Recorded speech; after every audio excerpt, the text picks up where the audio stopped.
Buenas tardes. La Benemérita Biblioteca Nacional, la Escuela de Estudios Generales de la Universidad de Costa Rica y el Instituto de Formación y Estudios en Democracia del Tribunal Supremo de Elecciones le dan la más cordial bienvenida a la conferencia La caída del Imperio de Iturbide y Costa Rica, por el profesor Tomás Federico Arias Castro. Esta es una actividad del ciclo Costa Rica, Historia, Cultura y Democracia organizado por estas instituciones. Agradecemos al conferencista de esta tarde, a la máster Carolina Mora, al doctor Vladimir de la Cruz, al doctor Hugo Picado y a la máster Iliana Aguilar, gestores de este proyecto, a los funcionarios del IFER y de la Biblioteca Nacional que han apoyado la logística de esta actividad. Un especial agradecimiento a todos ustedes que nos acompañan en directo y también a quienes vean posteriormente el video de la actividad que va a permanecer en el Facebook Biblioteca Nacional Costa Rica y en el canal de YouTube del Tribunal Supremo de Elecciones. Aprovechamos para invitar a las personas que no han escuchado las anteriores conferencias, que éstas permanecen en las redes sociales de ambas instituciones. A continuación le doy la palabra a la máster Carolina Mora. Muchas gracias. Muy buenas tardes. Es un placer iniciar un nuevo año de actividades del ciclo Historia, Cultura y Democracia. Como siempre, nos acompaña el Instituto de Formación y Estudios en Democracia del Tribunal Supremo de Elecciones y la Benemérita Biblioteca Nacional, que apoyan decididamente la difusión de todo aquello que colabore en el crecimiento educativo nacional. Nuestro agradecimiento por tan generoso aporte, igual a Vladimir de la Cruz, gestor de este proyecto. Hoy el profesor Tomás Federico Arias Castro nos hablará sobre la caída del Imperio de Iturbide y Costa Rica hace 2 siglos, tema del que seguiremos conversando en abril, cuando se conmemoren los 200 años del traslado de la capital de Cartago a San José, luego de la Guerra de Ochomón. La charla del día de hoy se titula El fin histórico-jurídico del primer imperio mexicano y Costa Rica, 1823-2023. Seguidamente presentaré al profesor Tomás Federico Arias Castro. Es doctorando en Derecho Constitucional, máster en Ciencias Políticas y licenciado en Derecho. Director del área de investigación y docente de la Cátedra de Historia del Derecho de la Facultad de Derecho de la Universidad de Costa Rica, de la Maestría en Derecho Constitucional de la Universidad Nacional Estatal a Distancia, de la Maestría en Diplomacia del Ministerio de Relaciones Exteriores y de la Universidad Escuela Libre de Derecho.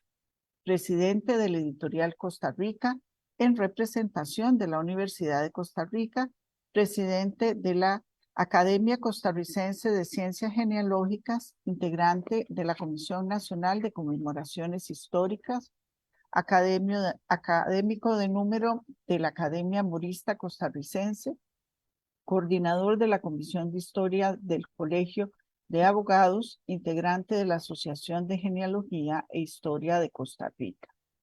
Es también integrante de la Sociedad de Amigos de la Academia Mexicana de la Historia y especialista en historia bilateral entre Costa Rica y México, con énfasis en las épocas del siglo XIX y la Revolución Mexicana. Muchísimas gracias por aceptar nuestra invitación y le cedemos la palabra.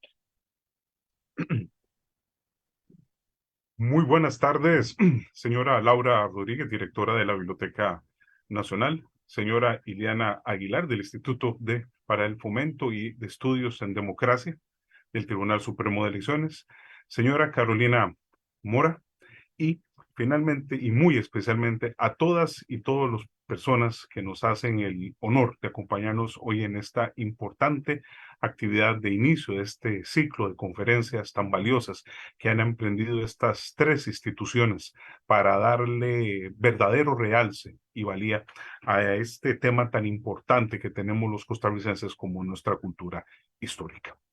Efectivamente, el tema que vamos a tratar en la tarde de hoy tiene precisamente como fundamento analizar los aspectos, elementos, circunstancias, características, personajes, fechas y lugares de uno de los eventos más significativos, no solamente de la historia costarricense, por supuesto, sino diríamos nosotros de la historia regional que incluye a Centroamérica y a la República Mexicana, por toda la serie de variables que nosotros expondremos a continuación a lo largo de toda esta disertación. Tal y como ya de manera absolutamente lógica y acertada, los griegos, sobre todo de la polis de Atenas, habían determinado con figuras como Heródoto y Tucídides, ningún elemento de la historia, ningún acontecimiento humano es producto de lo fortuito o resulta, o es el resultado, discúlpese, de un hecho fortuito o sin ningún fundamento, sino que por el contrario, todos los hechos sociales son el resultado de una circunstancia que lo precede, de una acción que lo antecede. Y efectivamente, señoras y señores, este tema al que nosotros nos vamos a dedicar en la tarde de hoy responde a ese paradigma de manera directa. Y decimos esto porque no se puede analizar bajo ninguna circunstancia la temática del primer imperio mexicano y su vincularidad con Costa Rica si no se entiende de dónde vino la idea de darle a ese país esa circunstancia político-jurídica y, por supuesto, y lo que más nos interesa, por qué se relacionó de manera tan directa con una provincia tan alejada en aquel momento como lo era Costa Rica. Y es así como yo me permito lanzar el primer antecedente o el más antiguo de esto en el año de 1808. Como es bien sabido en esta coyuntura, las tropas napoleónicas de la Grande Armée, dirigidas por Napoleón Bonaparte, habían tomado la decisión de iniciar una serie de campañas militares contra distintos destinos de Europa. Pero lo cierto es que entre todas estas campañas militares hubo la invasión de España. Y resulta ser que esto produce no solo la abdicación en aquel momento del rey ibérico Carlos IV, quien va a dimitir a favor de su hijo Fernando VII, sino que Bonaparte logra, tras una serie de argucias, que éste también renuncie y que le entregue la corona a su hermano José I, Napoleón. Esto lo que hace inmediatamente, señoras y señores, es provocar una tremenda crisis política a lo interno de la monarquía ibérica. Pero ustedes me comprenderán que esto no se podía circunscribir de ninguna manera a esta monarquía. ¿Por qué? Porque eran dueños de la mitad del mundo en aquel momento. Entiéndase, desde los territorios de lo que actualmente serían los estados de California en los Estados Unidos hasta la Tierra del Fuego en Chile. Y siempre, como me permito decirlo con mis alumnos de las cátedras de historia, y abro comillas, si España se enfermaba, América se resfriaba. Y ustedes me entienden claramente que entonces al darse esta conjunción de factores, inmediatamente todos estos habitantes de las Indias, que era el nombre oficial que recibía este continente en aquel momento, empezaron a preguntarse, ¿y ahora qué? ¿Cuáles van a ser las circunstancias que nos van a acontecer con una monarquía que se encuentra en crisis, que está invadida y que está a punto de sucumbir ante las tropas napoleónicas? Por eso vamos a circunscribirnos a un territorio en específico. Como se nos enseña desde el colegio, hubo desde 1535 y por disposición del entonces rey Carlos I, una idea de dividir a los territorios de las Indias en subentidades jurídicas llamados los virreinatos, que como su nombre lo dice, respondían al hecho de establecer una segunda autoridad o un segundo poder en las Indias a nombre del rey.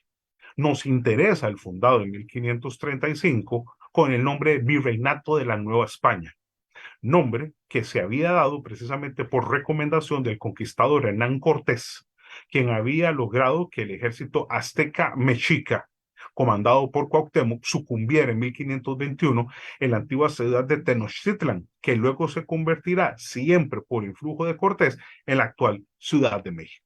Es entonces en esta Ciudad de México y en este virreinato de la Nueva España, 300 años después de su creación, donde se empieza a dar entonces una enorme cantidad de cuestionamientos acerca de cuál va a ser el futuro de este territorio en la coyuntura de invasión de Francia a España. José de Iturrigaray, quien era el virrey en aquel momento de la Nueva España, desata o permite entonces una serie de debates y una serie de intercambio de pareceres al respecto. Y las opiniones se dividen, señoras y señores, entre quienes obviamente están a favor de mantener el vínculo con la monarquía española y quienes, por supuesto, quieren inmediatamente un rompimiento, una disolución total del vínculo y adoptar, obviamente, una independencia, una emancipación, una autonomía respecto de la autoridad española. ¿Qué es lo que sucede? Que a estos segundos se les tilda en aquel momento de rebeldes, se les tilda de cuasi traidores, y entonces tienen que pasar a la clandestinidad a propiciar y a darle sentido a sus actividades. Es por eso que, con su permiso, me permito que, o les solicito que nos ubiquemos en una de las regiones ubicadas al norte de esta Ciudad de México, que llevaba y que lleva actualmente el nombre de Querétaro. En esta región se ha fundado una academia literaria, y me explico, era un grupo de personas que se dedicaban supuestamente a la enseñanza de la filosofía, de la filología, de la historia, de cualquier tipo de conocimiento humano en favor, obviamente, del intelecto de las personas. Lo cierto es que detrás de esto no era tal. Se ha fundado en Querétaro como una mampara para poder reunir a un grupo de personas pro-independentistas que están queriendo favorecer ese proceso. ¿Quién es la persona que los aglutina y que logra que más de 20 personas arriesguen incluso su vida para una cosa de estas? Bueno, por supuesto, el archiconocido presbítero Miguel Hidalgo y Costilla, quien es la persona que logra amalgamar a este grupo de personas y que incluye al entonces corregidor, es decir, una de las principales autoridades políticas de Querétaro, llamado Miguel Domínguez, y a su esposa, la señora Josefa de Domínguez, que por este hecho se convierte en la primera mujer que participa en el proceso independentista pro-mexicano en aquel momento. Lo que sucede es que lamentablemente estas actividades son delatadas y nos referimos al hecho de que se incurren una serie, nosotros diríamos, de oprobiosas delaciones sobre estas actividades, se manda a detener inmediatamente a todos estos personajes, pero no contaban las autoridades españolas con que uno de ellos no se encontraba al momento de los hechos en el sitio en donde los están arrestando. Y este era el presbítero Miguel Hidalgo y Costilla, quien había viajado unos días antes a la región de Guanajuato, para que nos ubiquemos al sur de Querétaro, con la idea muy importante de propiciar estos mismos movimientos en ese terreno. Es por eso que para el 15 de septiembre de 1810, cuando se arresta a la mayoría de personajes proautonomistas, se logra dar aviso por parte de la señora Josefa de Domínguez a Miguel Hidalgo para que se prepare, para que esté alerta ante su inminente captura y que se adelante a los acontecimientos. Esto es lo que hace, señoras y señores, y esta es una fecha que con todo respeto les pido tener muy presente a lo largo de esta charla. El domingo 16 de septiembre de 1810, el cura Hidalgo, dándose cuenta de la inminencia de los hechos, adelanta el plan que tenían hecho para octubre, porque así toma la parroquia del pueblito de Dolores, donde él estaba sentado, empieza a tañer fuertemente la campana de ese sitio, llamando a los pobladores a una reunión, y ahí mismo declara iniciado el proceso proindependentista a favor de lo que luego será llamado México. Este evento, que ha sido conocido por la historiografía con el nombre El Grito de Dolores, precisamente por esta circunstancia, hace que inmediatamente se detengan a las autoridades españolas de ese pueblo, se ponga en libertad algunos presos políticos que estaban ahí, y muy importante, al momento de tomar la decisión de tener un elemento que los cohesionara, pero que sirviera de símbolo fehaciente de la lucha, deciden tomar a la iconografía de la Virgen de Guadalupe como elemento, porque véase que aquí se está haciendo una concatenación del tema religioso con el tema político, que sabía perfectamente Hidalgo era el mecanismo idóneo para que esta lucha se acrecentara, como en efecto sucedió. Asimismo, se ha formado un grupo, nosotros diríamos, de cuasi espionaje, llamado los Guadalupes, que era, para que nos entendamos, gentes que se estaban pasando información de boca en boca o de carta en carta para poder ampliar este movimiento. Y aquí aparece la segunda mujer que participa en este conjunto de factores llamado Leona Vicario, que va a ser integrante de este grupo y que va a ser la principal propulsora de estas informaciones que tanto sirvieron para la lucha. Con el pasar de los meses y ya ubicados en 1811, resulta ser que las operaciones se expandieron efectivamente y la lucha empezó a extenderse. Lo que pasa es que ustedes me comprenderán que esto no estaba conformado ni por soldados ni por militares, era simplemente grupos de criollos y grupos de patriotas que estaban en contra de toda esta autoridad española, y rápidamente, para el momento en que los españoles logran empezar a contenerlos, pues ¿qué es lo que sucede? La obvia detención de Hidalgo, y lamentablemente en julio de 1811 su fusilamiento junto con otros copartícipes, y finalmente en un acto bastante ruin se le corta la cabeza y se le coloca en una jaula de hierro en una de las esquinas de la plaza central de Guanajuato. Ustedes me comprenderán, como una advertencia para toda persona que se atreva a cuestionar el poder español. Esto, lejos de lo contrario, no convirtió a Hidalgo en un ejecutado, lo convierte en un mártir, porque ante los ojos de esta población, dos personas van a ser las que entonces asuman el liderazgo, uno en la parte política y otro en la parte militar. En el primero de los casos tenemos al general Ignacio López Rayón, quien va a ser la persona que se convierta en el principal ideólogo del movimiento, y es el autor de dos temas importantísimos en este tema, porque propicia y materializa la institucionalidad de una llamada Suprema Junta Nacional Americana. Y esta junta, señoras y señores, es el antecedente más remoto de lo que va a ser las futuras autoridades políticas mexicanas, porque, dicho en otras palabras, con esto por primera vez México va a tener un órgano que ya no responda a las autoridades españolas. Pero si todo esto no fuera suficiente, y esto de principal elemento para nosotros los abogados cuando estamos viendo antecedentes del derecho constitucional, Ignacio López Rayón redacta un documento llamado Elementos Constitucionales, que se va a erigir a partir de ese momento, señoras y señores, en el antecedente más remoto en términos jurídico-constitucionales de la historia mexicana.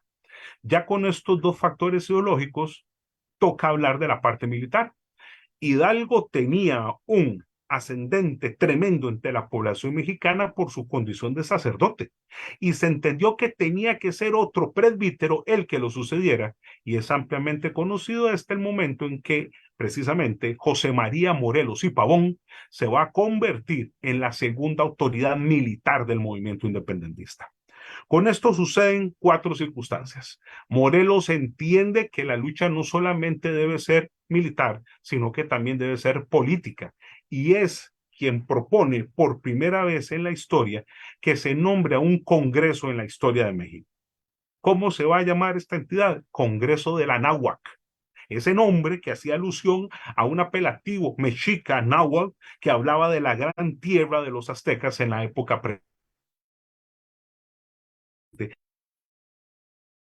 sentimientos de la nación. Y óigase, señoras y señores, qué título le está dando. Es una manera de darle un aspecto de patriotismo, de civismo a esta lucha, para que todos los mexicanos se sientan identificados.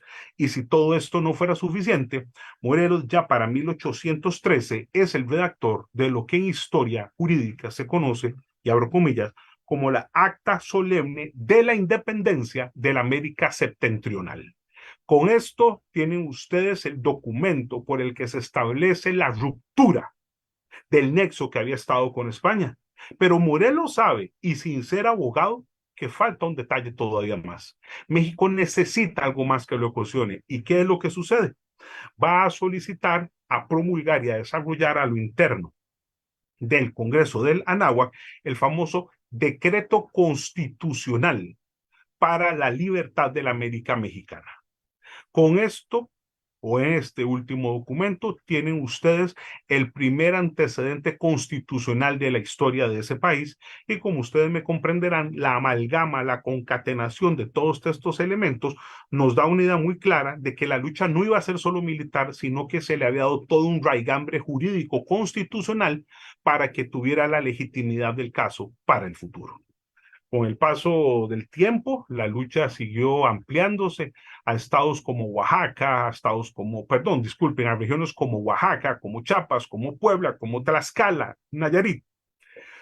Lo que sucede es que lamentablemente los españoles vuelven a imponerse por la vía de las armas. Morelos es detenido en 1815 y, como es también ampliamente conocido, se le fusila en el Estado de México, y con esto tenemos al segundo gran héroe de la independencia literalmente ejecutado por estos idearios. Esto lo que va a provocar es que hay un decaimiento en la lucha, porque los líderes que quedan no tienen en ese momento la fuerza ante sus congéneres para seguir la lucha. Y me estoy refiriendo a tres generales en concreto: Vicente Guerrero, Nicolás Bravo y Miguel Fernández Félix, conocido con el apodo de Guadalupe Victoria.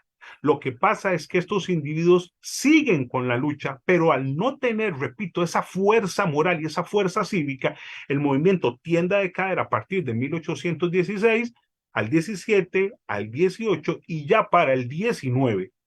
¿Qué es lo que sucede? Solo Vicente Guerrero se mantiene en la lucha porque Nicolás Bravo ha sido detenido y Guadalupe Victoria se ha retirado.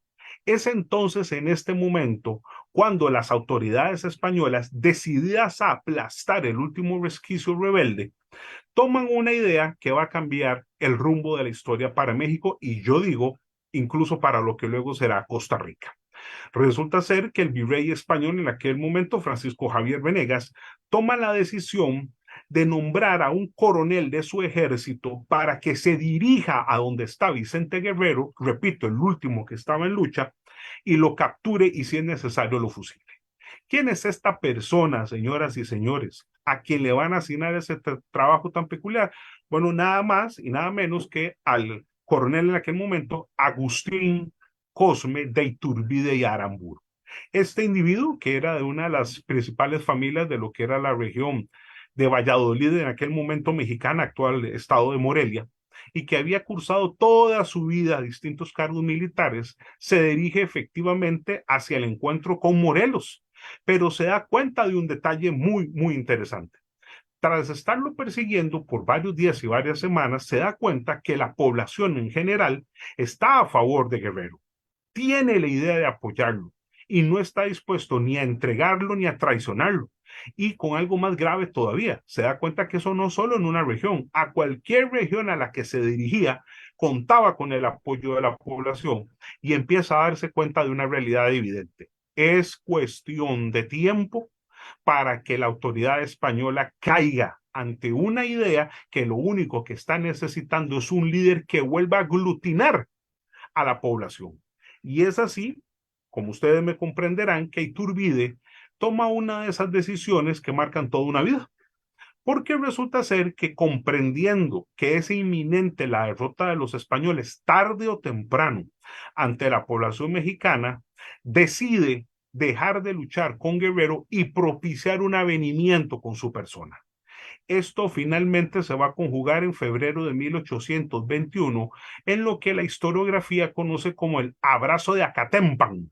Este, diríamos, episodio es muy peculiar porque Iturbide invita a Guerrero a unirse en un solo ejército, lo cual es aceptado obviamente por el insurgente, con la idea de más bien dirigir ambas fuerzas hacia Ciudad de México y aplastar a los españoles. Ese abrazo entre los dos en ese pueblo de Acatempan marca ese punto de inflexión, y a los pocos días, Iturbide, entendiendo nuevamente que debe dársele a todo esto no solamente un respaldo político, sino un respaldo jurídico para que, repito, tenga la legitimidad del caso, va a rubricar con Vicente Guerrero lo que se conoce como el Plan de Independencia de la América Septentrional, pero que todo el mundo lo conoce como Plan de Iguala, precisamente por la ciudad de Iguala en donde se firmó.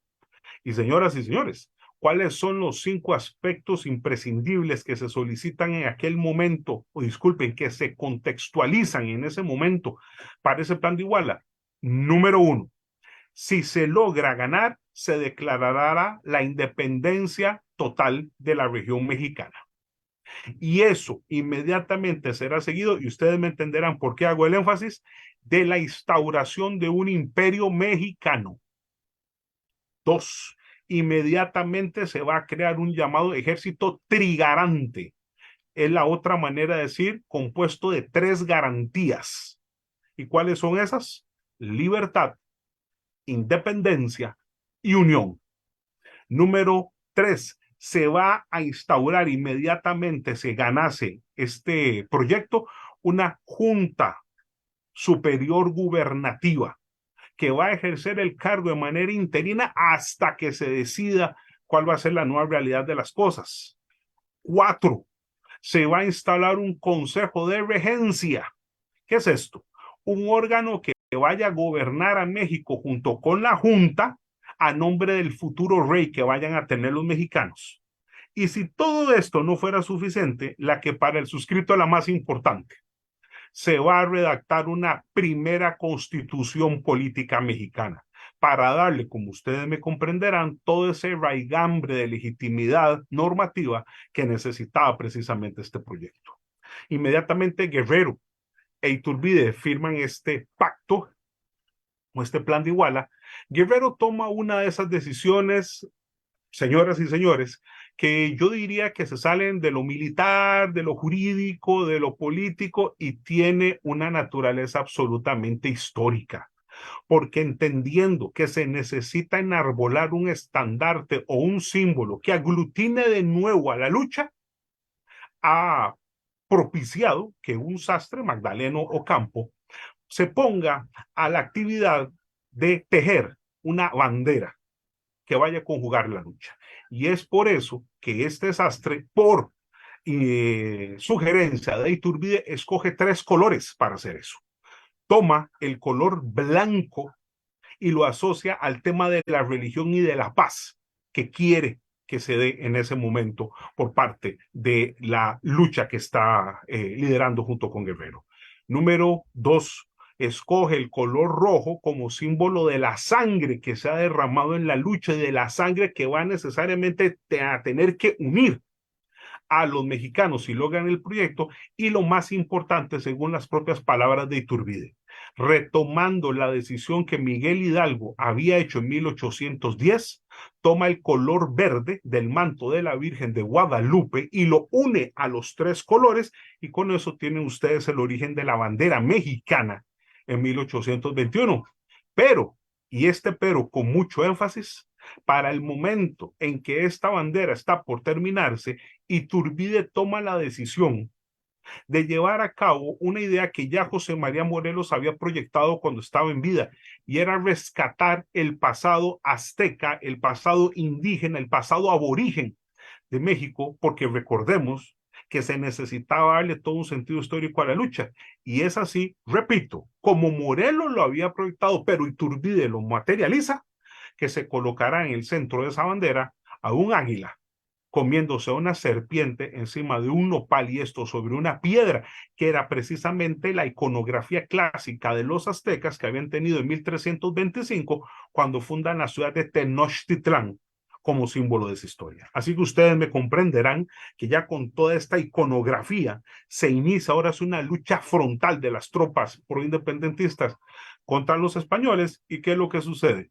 Lo obvio.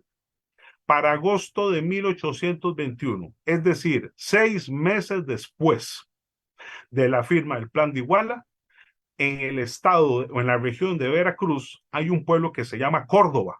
En ese sitio se van a firmar los famosos tratados de Córdoba, en donde Iturbide y Guerrero logran que se capitule por parte de las tropas españolas después de más de 3 siglos de hegemonía en el territorio mexicano. Esto lo que hace es que el último virrey y la última autoridad española en Ciudad de México, don Juan de O'Donoghue Ryan, firme estos tratados, y así, señoras y señores, en un hecho muy conocido, el 27 de septiembre de 1821, Agustín de Iturbide entra triunfantemente en la Ciudad de México y se dirige precisamente a la plaza central de esa ciudad, que se conoce desde siempre con el nombre de Plaza de la Constitución, pero que comúnmente se le conoce con el nombre de Plaza del Zócalo, precisamente por la estructura circular que había en el centro de ese lugar, que era un zócalo de piedra en donde estaba ubicado pues el monumento obviamente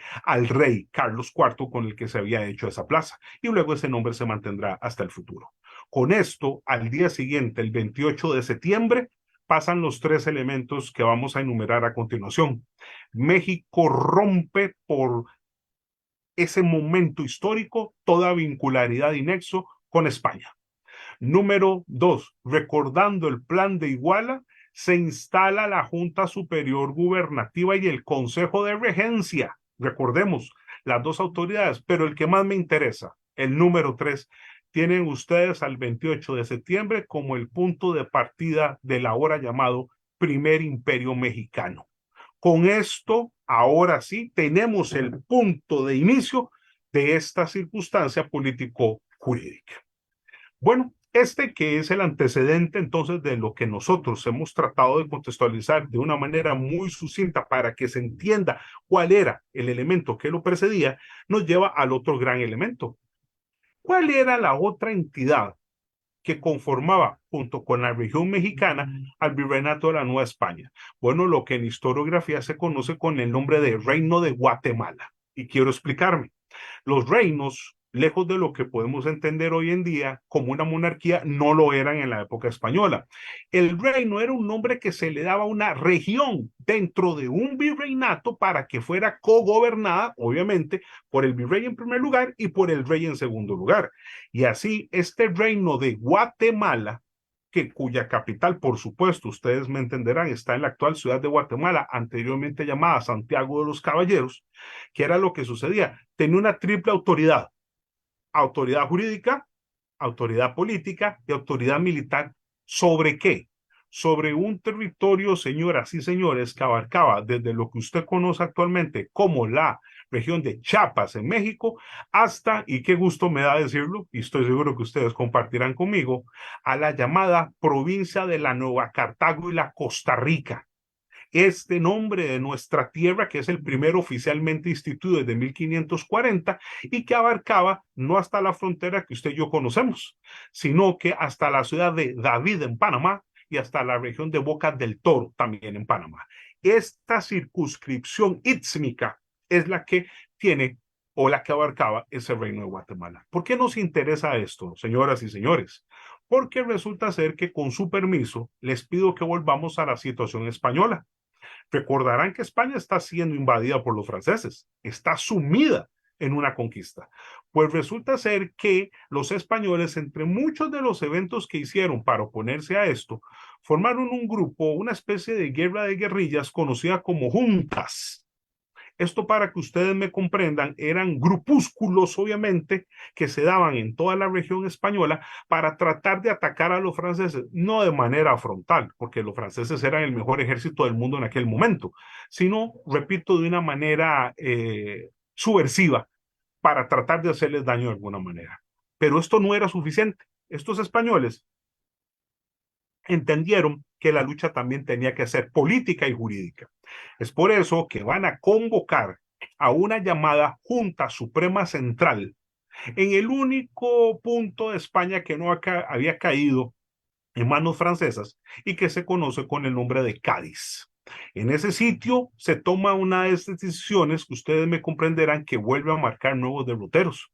Los españoles entienden que la lucha no puede ser solo de la península. Van a incluir a todos los virreinatos desde California hasta Chile para que se incorporen a la lucha, a la guerra, a esa manera de tratar de derrotar a los franceses. ¿Y qué es lo que sucede? Que cuando se hace esa convocatoria y se pide que cada una de las regiones virreinales nombre a diputados o representantes para que viajen a España con el fin de coadyuvar en la lucha, pues qué gusto me da decirlo, y sé que es uno de los elementos más conocidos para nosotros los costarricenses. En octubre de 1810 queda escogido el presbítero Florencio del Castillo Villagra como representante de Costa Rica ante esta situación. ¿Cuál va a ser el nombre que le pongan los españoles a la reunión de todos estos diputados virreinales, indianos y peninsulares hispanos? Cortes.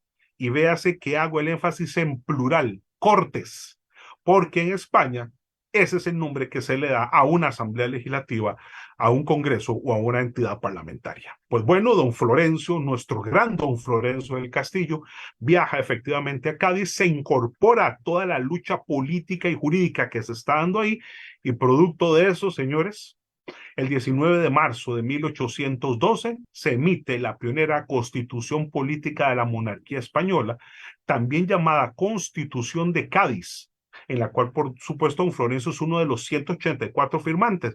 ¿Y por qué nos interesa esto tanto? Atención al detalle, por favor.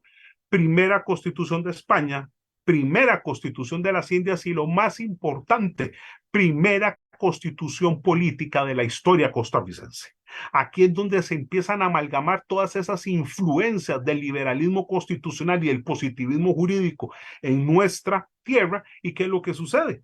Que entonces, volviendo al Reino de Guatemala, volviendo a México, ¿qué es lo que ha sucedido? Los criollos empiezan a dar cuenta de que se están haciendo grandes cosas en España. La felicidad, ustedes me entienden, que cunde por toda la región. Y finalmente Napoleón es derrotado. Las tropas son derrotadas en 1813.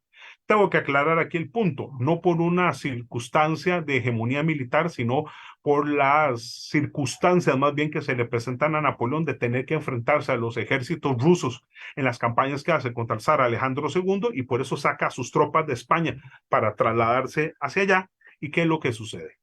Al salir después de la firma del Tratado de Vitoria y que Fernando VII recobre el poder español en 1814, aunque parezca increíble para ustedes lo que van a escuchar, en un acto de absoluto desagradecimiento de una persona por la que se había peleado, por la que se había ofrecido la vida en muchos casos, simplemente no tuvo en cuenta nada de esto, y su primer acto fue derogar la Constitución Política de Cádiz, con lo que ustedes entenderán, con la inmensa bofetada que eso fue tanto para españoles como para criollos indianos. Lo que pasa es que voy a permitirme tomar una frase del filósofo francés Víctor Hugo, que dice, y abro comillas, no hay nada más fuerte que una idea cuando le llega el momento, cierro comillas, y a la independencia ya le había llegado el momento. Digo esto porque, a pesar de este acto, me atrevería a calificarlo de infame por parte de Fernando VII, los criollos indianos dijeron no más. No estamos dispuestos a seguir manteniendo una monarquía omnímoda, y lo cierto es que aparecerán, y estoy seguro que ustedes compartirán conmigo, las luces de la emancipación con personajes como Simón Bolívar, Antonio José de Sucre, Bernardo O'Higgins, Manuel Belgrano, etcétera, etcétera, etcétera, que van a desatar los procesos independentistas en todos los virreinatos. Pues bien, ¿cómo nos atañe eso a nosotros? El fenómeno también va a desarrollarse en toda el área mexicana que ustedes y yo estamos viendo, y resulta ser que junto con la conjunción suramericana y la conjunción mexicana, esas ideas llegan por fin al Reino de Guatemala. ¿Y qué es lo que sucede? Que va a ser el territorio de Chiapas, recuerdan que había dicho, a qué momento guatemalteco, en donde por primera vez se vaya del dicho al hecho. Efectivamente, para ser exactos, el 8 de septiembre de 1821, Chiapas se separa del Reino de Guatemala, declara su independencia exactamente en los mismos términos que usted y yo hemos venido hablando, y decide unirse al primer imperio mexicano. Véase, señoras y señores, lo importante de esto, porque esa decisión guatemalteca lo que hace es que también se una al primer imperio mexicano. Para cuando las noticias llegan a Ciudad de Guatemala, esto lo que propicia es que esa entidad también declare su independencia el sábado 15 de septiembre de 1821. Y eso lo que hace inmediatamente es que la noticia se empiece a propagar por el resto del istmo centroamericano, para que cada una de sus subregiones tome sus respectivas decisiones. ¿Y cuál es? Como dicen los abogados historiadores, que debe hablarse con pruebas, lo que sucede con eso. Bueno, que en los archivos actuales nacionales de cada uno de los países, usted podrá confirmar cómo entonces San Salvador, actual El Salvador, firma su independencia el 21 de septiembre. Comayagua, actual Honduras, firma su independencia el 28 de septiembre. León, actualmente, que representaría todo lo que usted conoce como Nicaragua, firma un llamado primer bando, una primera decisión un poco, o diríamos nosotros, bastante poco clara, que luego va a ser, ahora sí, clarificada por una decisión posterior en un segundo bando, el 11 de octubre de 1821. Y por supuesto que yo sé que ustedes están esperando la última parte, porque cuando esas noticias finalmente llegan a la provincia colonial de Costa Rica y son recibidas en la capital de Cartago, el entonces gobernador o jefe político Juan Manuel de Cañas Trujillo toma la decisión de tratar de que esto no pase aquí en nuestro suelo, dado obviamente su origen español, y tratar de ver la manera en que no vaya Costa Rica a caer en esa declaratoria de independencia que ya resultaba obvia. Por lo que se dirige en aquel momento a cada uno de los ayuntamientos, San José, Escazú, Heredia, Alajuela, etcétera, para tratar de convencer a sus integrantes de que esto simplemente es una situación pasajera y que prontamente se va a restaurar el poder monárquico. No, obviamente su proyecto es absolutamente nugatorio. ¿Por qué? Porque el ayuntamiento de San José, cuyos integrantes ya se habían destacado desde hace varios meses por sus luces de progreso y sobre todo por esa idea pro-independentista, van a, diríamos nosotros, a tener la muy buena idea de plantearle a sus otros colegas la fundación, y este detalle, señoras y señores, también resulta para mí alto importante, de una denominada Junta de Delegados de los Ayuntamientos. Este órgano, que como su nombre lo dice, iba a tener representantes de todos los órganos municipales en uno solo para tomar la decisión. ¿Qué es lo que sucede? En una primera reunión el 25 de octubre de 1821, toman la determinación de reunirse 4 días después, dado un factor de preponderante circunstancia. No tienen la legitimidad para tomar las riendas de la independencia del país porque no han sido investidos de tal facultad. Es así como, repito, toman la decisión de reunirse dentro de 4 días y así, llegado el momento, en la ciudad de Cartago, esta junta de delegados de los ayuntamientos, en conjunción con el cabildo de esta capital, van a adoptar de manera unánime sus 28 integrantes la llamada Acta de Independencia de Costa Rica del 29 de octubre de 1821, documento fundacional de nuestra área independiente que cada una de las personas que me está escuchando puede tener acceso no solamente en las páginas electrónicas, sino que está resguardado en nuestro archivo nacional, precisamente, repito, como el momento en que se rompe el vínculo jurídico, político, con la monarquía española. Pues bien, ustedes me entenderán que al terminar este segundo momento, estamos en la misma situación que el primer imperio mexicano, que ha roto su nexo precisamente con España. Pues bien, entramos a la que yo considero es la parte más importante de esta disertación. Apenas unos días después de la declaratoria de independencia del 29 de octubre de 1821, la Junta de Delegados de los Ayuntamientos es sustituida por una llamada Junta de Delegados de los Pueblos. ¿Por qué el cambio? Porque ayuntamiento respondía a la realidad española, pueblo ya responde a una realidad independiente. ¿Qué es lo que sucede? Nuevamente, representantes de todos los principales gobiernos municipales del país se reúnen para determinar, ahora sí, la gran pregunta. Bueno, somos independientes. ¿Y qué? ¿Ahora qué? Y en una decisión, permítanme decirlo, y como lo transmito siempre a mis alumnos y alumnas en la Facultad de Derecho, que yo me atrevería a parafrasear al gran historiador austriaco Stefan Zweig, que es un momento estelar de la historia. Costa Rica, al fundar la Junta de Delegados de los Pueblos, le da por primera vez en nuestra historia carácter constituyente. Tienen ustedes el nombre de la primera Asamblea Nacional Constituyente de la historia de Costa Rica, porque este órgano, a instancias de un proyecto enviado por otro de esos grandes costarricenses de nuestra historia que residía en aquel momento en Guatemala, don Pablo de Alvarado Bonilla, toma la decisión de emitir el famoso Pacto Social Fundamental Interino de Costa Rica, también llamado Pacto de Concordia, con el cual termina cualquier resquicio de la Constitución de Cádiz, porque nuestro país en ese momento adopta el sistema constitucional propio y es por lo tanto la primera constitución política de la historia de Costa Rica independiente y segunda de nuestra historia después de la de Cádiz. ¿Qué es lo que sucede?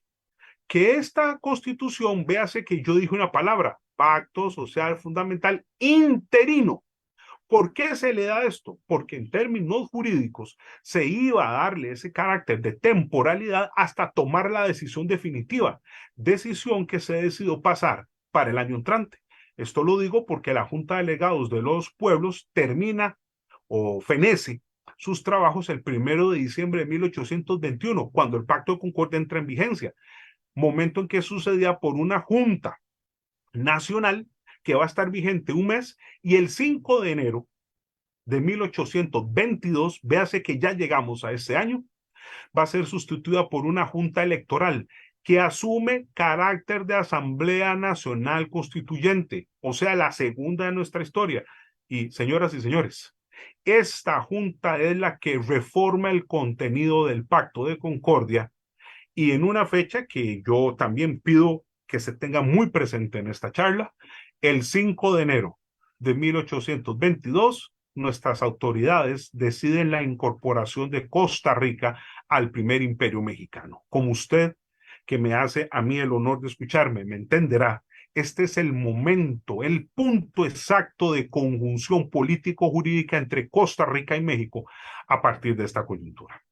Es además el momento en que esta junta electoral deja de trabajar y es sustituida por ahora sí lo que en historiografía jurídica se conoce como la primera Junta Superior Gubernativa de Costa Rica. Esta primera Junta Superior Gubernativa, usted que me escucha me entenderá, tiene entonces el delicado trabajo de poner y de materializar obviamente la inclusión de Costa Rica al Imperio Mexicano.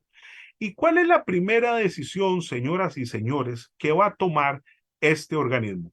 Nombrar a nuestros dos primeros representantes. Y es por eso que se escoge a dos sacerdotes costarricenses radicados en Guatemala para que nos vayan a representar a Ciudad de México. Diputado titular, José Francisco de Peralta y López del Corral. Diputado suplente, José Antonio de Bonilla y Alvarado. Tendrán que trasladarse a México y tener el honor de representarnos. ¿Pero qué creen? Estamos obviamente en una coyuntura en que no están los actuales medios de comunicación. Viajar de Guatemala a México en aquel momento era mínimo 3 o 4 semanas de viaje a caballo. Y por lo tanto se necesitaba darle una respuesta inmediata a la ya solicitud que estaban haciendo las autoridades mexicanas de que se incorporaran los representantes, obviamente, de Costa Rica. Y para esos momentos especialísimos de la historia, nosotros tuvimos una solución brillante. ¿Qué es lo que está sucediendo? Desde 1800, y perdonen que nos retrotraigamos un momento, desde 1814 y cuando había terminado su periplo en las Cortes de Cádiz, en donde incluso había llegado a ser su presidente, don Florencio del Castillo se había trasladado a vivir a la región de Oaxaca para ocupar un cargo como canónico, o sea, como parte del cabildo eclesiástico. Pero en 1821, cuando Iturbide ha instalado el Consejo de Regencia, que yo ya aludí, se le pidió a varios representantes eclesiásticos de las regiones que concurrieran a Ciudad de México para representar a sus respectivos territorios. No tengo que decirles quién fue el escogido por Oaxaca. Don Florencio se traslada a Ciudad de México, causa tal impresión en Agustín de Iturbide por su talento y sus luces, que Iturbide lo invita a ser parte incluso de una serie de decisiones políticas que se están tomando en aquel momento. Y atención al detalle, ¿cuál es la persona que es escogida por las autoridades mexicanas y costarricenses para que represente a Costa Rica temporalmente mientras los diputados oficiales se incorporan? Nada más y nada menos que don Florencio del Castillo. Este primer gran cargo que ejerce en México lo hace entonces que por segunda vez nos representa a nivel internacional. Pues esto es lo que atañe a Costa Rica, porque con su permiso volvamos a México. ¿Qué estaba pasando después de la declaratoria de independencia con esta región recién emancipada? Se había instalado en febrero el primer Congreso mexicano. La idea era poner a punto, o sea, instalar, o discúlpense, materializar los idearios del Plan de Iguala. Lamentablemente para la historia de este país, el general Iturbide olvida un poco los idearios que lo habían llevado precisamente a liderar a esta lucha y empieza a propiciar una serie de argucias y una serie de elementos, nosotros diríamos, poco edificantes, para lograr que el Congreso haga lo que era el gran objetivo de su vida. Pues en mayo de 1822, Agustín de Iturbide se convierte en el primer emperador valga la redundancia, del Imperio Mexicano. Con esto, como ustedes están viendo, señoras y señores, Iturbide llega al culmen de esta circunstancia política que había proyectado desde el abrazo de Acatempan y ya para julio es coronado. ¿En dónde? En donde se coronan a los reyes, en la Catedral Metropolitana de la Asunción de María de la Ciudad de México, frente al Zócalo, y, cosa curiosa, en esa coronación solo hubo un costarricense presente, pues el presbítero Florencio del Castillo fue uno de los 10 sacerdotes que ofició la misa para ese día. Tanto fue la valía de don Florencio en ese momento que incluso, y esto el detalle tal vez más importante, se le va a nombrar integrante del Consejo de Estado de Agustín de Iturbide, y eso le dará a usted una idea de la valía que tenía precisamente don Florencio para Iturbide. Lo que pasa es que debemos volver a Costa Rica. Pasaron los meses, marzo, abril, mayo, junio, julio, y lo que resulta ser era que las condiciones o circunstancias que Costa Rica le había solicitado a México para que su conjunción se materializara, no se había hecho. Entonces quiero que comprendamos en un momento, cuando se había decidido que nuestro país fuera parte del primer imperio mexicano, eso no fue una cuestión incondicionada, no, tuvo una serie de bases para que eso sucediera y se le pidió a México que se implementaran. Para el mes de septiembre de 1822 todavía nada de eso se había hecho, señoras y señores. ¿Y cuál era la principal condición que Costa Rica había solicitado para que esta conjunción se materializara? Que finalmente se emitiera la Constitución Política Mexicana, recordamos, del Plan de Iguala, para que tuviera entonces toda esa legitimidad. ¿Qué es lo que ha sucedido entonces? Empezaron a surgir las voces de la crítica, las voces del rechazo y las voces antagónicas a la unión. Sobre todo en San José y Alajuela se empezó a discutir sobre la inconveniencia de seguir unidos a una realidad que primero no nos beneficiaba en nada. Y segundo, y un detalle muy importante, cuando nosotros habíamos tomado la decisión, México era un imperio en ciernes que todavía no se decidía quién era la persona que iba a liderarlo. Para septiembre del 22, México ahora era un imperio con Agustín de Iturbide y había estado dando ejemplos de una megalomanía cada vez más creciente que los costarricenses no estaban dispuestos a permitir. Terminará el año 1822 y aquí, con todo respeto, permítaseme el paréntesis, el año pasado, que estuvimos desarrollando varias actividades sobre este tema, hablábamos del bicentenario de la Unión de Costa Rica a México. Pues precisamente este año es cuando estamos hablando del otro bicentenario, porque ahora sí hemos llegado a 1823 en Costa Rica, cuando ha sucedido lo siguiente. La primera Junta Superior Gubernativa feneció en sus trabajos y fue sustituida por una segunda Junta Superior Gubernativa, la cual cometió un error grave. La mayoría de sus integrantes eran promonárquicos mexicanos e intentaron que Costa Rica consolidara su unión sin cumplir con los requisitos preestablecidos. ¿Qué fue lo que sucedió? Que la población de Alajuela y de San José se puso furibunda. Empezó entonces a hablarse de una posibilidad de enfrentamiento bélico porque no se estaba cumpliendo uno de los requisitos y estando en esa circunstancia, estamos hablando en enero de 1822, los costarricenses se vienen a dar cuenta, obviamente la carta había llegado pues, por el único medio que se podía, que era caballo, casi 2 meses después, de algo que había pasado en México que causó el término, o para que ustedes me entiendan, la gota que derramó el vaso. En octubre de 1822, Agustín de Iturbide, haciendo gala de una circunstancia de despotismo absolutamente agravada, clausuró el Congreso mexicano, adopta todo el poder de México y lo que hace instaurar supuestamente es una Junta Nacional Instituyente con una serie de personas, cosa curiosa, que solamente eran afines a su persona, y estos individuos empiezan a redactar un documento llamado Reglamento Provisional Político del Imperio Mexicano. Veas el nombre, Reglamento Provisional Político, era una especie de preconstitución, pero yo le pregunto a usted que me escucha, ¿con cuál legitimidad si Iturbide había cerrado el Congreso y este órgano no tenía ninguna legitimidad electoral y menos jurídica y simplemente lo que estaba haciendo era poner por escrito la voluntad de Iturbide? Cuando Costa Rica se entera esto para enero de 1822, me podrán comprender ustedes que las reacciones ahora sí fueron de total rechazo por un grupo, sobre todo de josefinos y alajuelenses, y finalmente llegamos a febrero de 1823, porque resulta ser que la población de San José, el 18 de febrero, empieza a recorrer las calles exigiendo la ruptura inmediata, señoras y señores, del vínculo con México. Tanto josefinos como alajuelenses entienden que no debe continuarse con esta unión. Cartagineses y heredianos están obviamente a favor por una serie de cuestiones, sobre todo de naturaleza genealógica y económica, a favor de que sigamos unidos al Imperio Mexicano.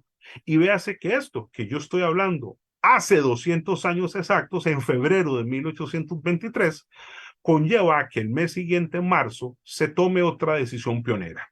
La Junta Superior Gubernativa, entendiendo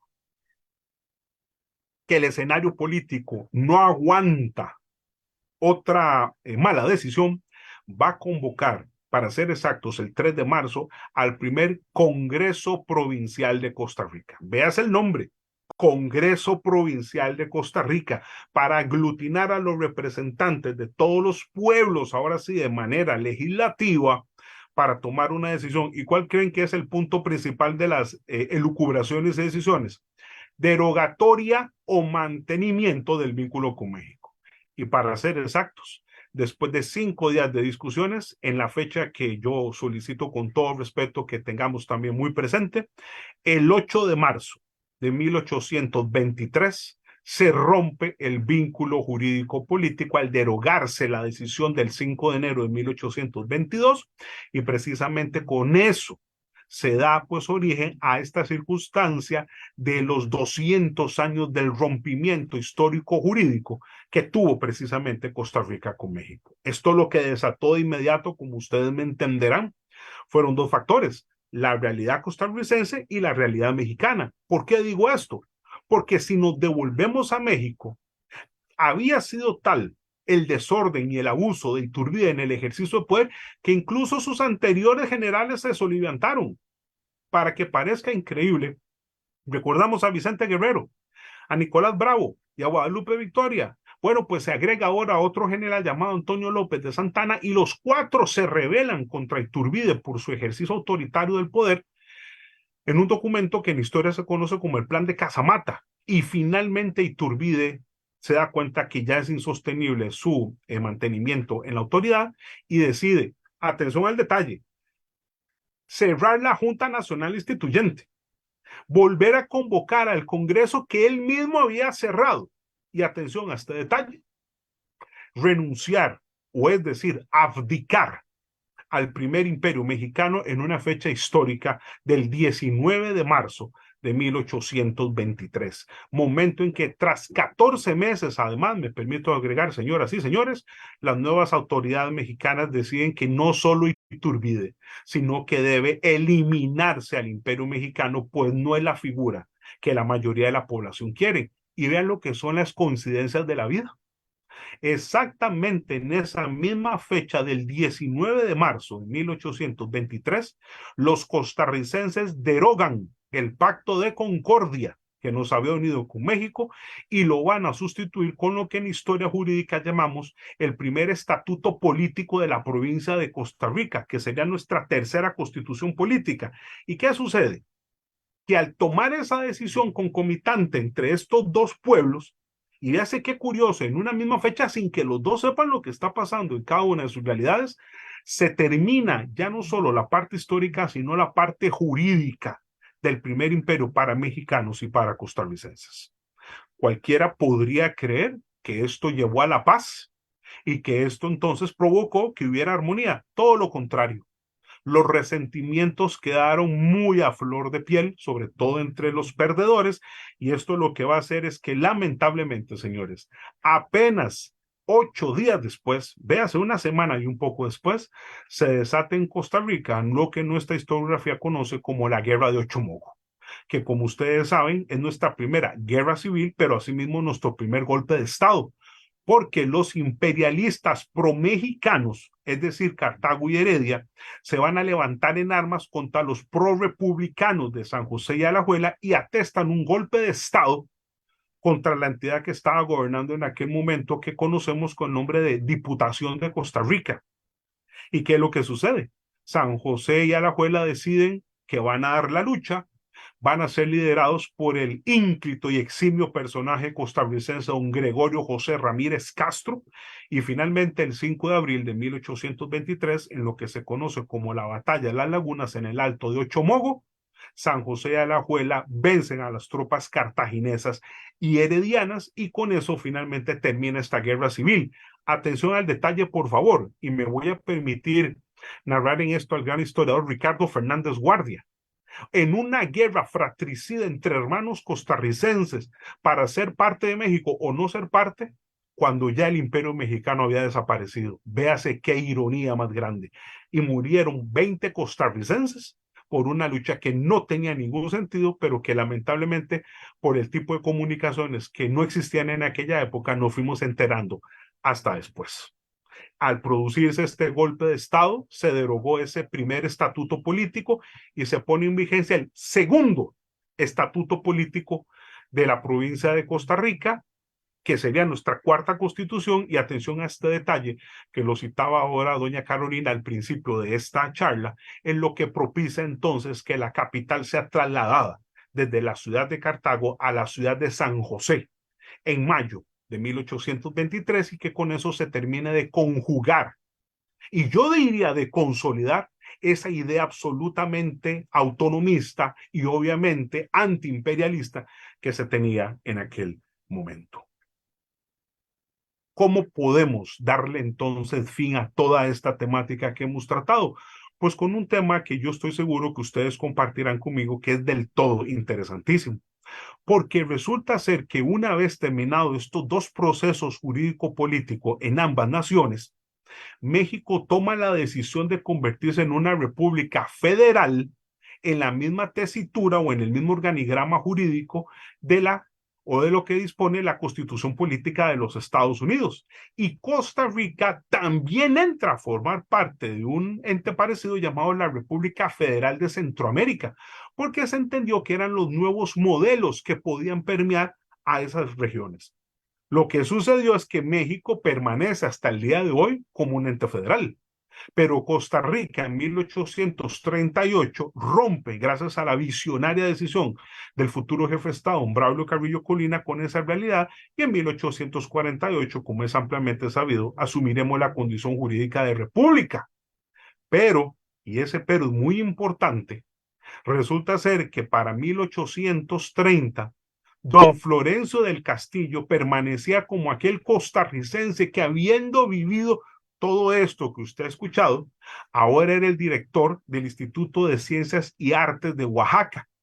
Y resulta ser que, según el libro de actas de tesis de licenciatura en Derecho de ese año de 1830, le tocó presidir el tribunal que le dio esa condición a un joven en aquel momento de 24 años que defendió su tesis ante ese tribunal y lo hizo de manera brillante. Y resulta ser que, sin saberlo, por supuesto, en ese momento, don Florencio volvía a ser parte de la historia, porque ese joven se llamaba Benito Juárez García, que luego se convertiría, como ustedes saben, en uno de los más importantes presidentes de la historia mexicana. Termino diciéndoles que que un siglo después de todos estos acontecimientos, para ser exactos, en septiembre de 1910, el entonces presidente Porfirio Díaz Mori quiso hacer un homenaje a todo esto que usted ha escuchado y decidió erigir en una de las glorietas del Paseo de la Reforma una columna conmemorativa para todo este proceso, que se le ha llamado por la versión popular el ángel de la independencia, que en realidad no es un ángel, sino que es una representación de la diosa de la victoria, pero por sus alas se le conoce con ese nombre. ¿Y a qué viene este detalle? Que se convirtió a partir de 1925 en la tumba mausoleo más importante de ese país, pues en un hecho muy poco conocido, dentro de la base de esa glorieta están enterrados Miguel Hidalgo, José María Morelos, Leona Vicario, López Rayón, etcétera, Nicolás Bravo, Vicente Guerrero, todos los líderes independentistas de México, como un homenaje a toda esta lucha independentista. Y lo cierto es que el único personaje que no se encuentra ahí hasta el día de hoy es uno y solo uno, porque Agustín de Iturbide, tras renunciar al poder, había huido a Italia en 1823, pero tomó la decisión de regresar a México en 1824, cuando se le había advertido que no lo hiciera, so pena de ser ejecutado. Lamentablemente entró, para su suerte, en el puerto de Tamaulipas, en el norte de México, se le fusiló y con eso terminó la vida de este personaje, quien en 1838, señoras y señores, sus restos fueron trasladados a la Catedral Metropolitana. Véase qué ironía, el sitio en donde él había sido coronado. Y hoy en día está enterrado en la capilla de San Felipe, en la nave izquierda de ese lugar. ¿Y por qué hago el énfasis? Porque todos los intentos que se han hecho por trasladar su osamenta al Ángel de la Independencia han resultado negativos, porque se considera por gran parte de la población que no merece estar ahí, aunque otra gran parte lo considera pues uno de los individuos fundamentales en esta historia que conjugó los destinos de Costa Rica y México en la coyuntura de 1822 a 1823 y que estamos conmemorando en este año. Les agradezco enormemente la gentileza y la valía de su atención, y como siempre ha sido un verdadero gusto pues poder disertar de estos temas tan importantes. Muchas gracias. Gracias a usted, Tomás Federico, por esta excelente disertación. Hay algunos comentarios que precisamente se refieren a esta participación suya, que realmente engalana este inicio del ciclo Historia, Cultura y Democracia.